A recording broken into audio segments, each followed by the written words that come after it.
What's cooking, YouTube? What's better than steak and potatoes? Every man in their household loves steak and potatoes. So today we're going to show you exactly that. How to make a perfect steak and how to perfectly make a nice roasted potato. So stay tuned.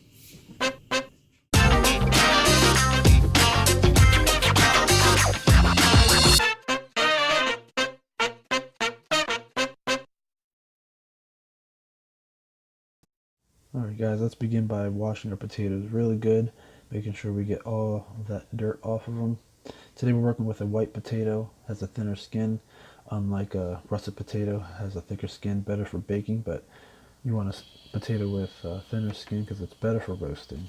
And you're going to go ahead and cut them down into fourths or sixths, depending on the size of the potato. And then let's go ahead and season them with some salt, pepper, onion powder, garlic powder, depending whatever seasoning you want. We're just going to give you a gist of how to roast the potato today. And then coat them nicely in some good olive oil. And then once it's nice and coated, let's go ahead and preheat our oven to 350. And once it's heated up, go ahead and put them inside the oven. And then we're going to look for about 30 minutes of roasting. And if it's not nice and golden brown by then, let's go ahead and put it in there for another 15 minutes so that it's nice and golden. Our steak today is going to be a New York strip.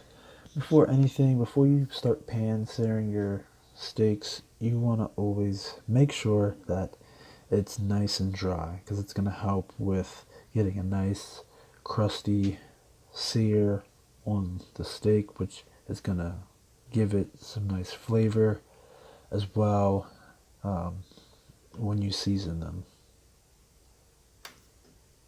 And we'll go ahead and begin to season them with some pepper, and we'll throw some salt on there as well.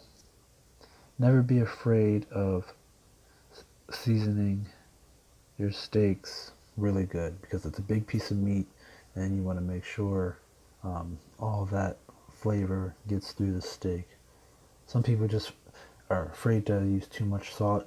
You're never really using too much salt because it's a big piece of meat, and you need to make sure all that flavor gets through it. After it's nice and seasoned, we're going to go ahead and add some olive oil to our pan. You want a medium-high heat. Once it's nice and heated up, you can tell by the oil how it just flows through the pan. And then you can go ahead and place your steaks in the pan, and you want to hear for that nice sizzle. I push down the steaks to go so that it's completely flat on the surface of the pan, so that you get a nice crusty sear across it. After 3 minutes or so, I'm going to go ahead and flip it. We're looking for a nice medium steak, mid-rare to medium, which is always a perfect steak. And look at that beautiful sear. That's what you're looking for on each side, just like that. Okay, after our steaks have been seared on both sides, we're going to go ahead and remove them from the pan. I'm going to allow them to rest on a plate for about 5 minutes to allow the juices to redistribute throughout the steak and keep it nice and juicy.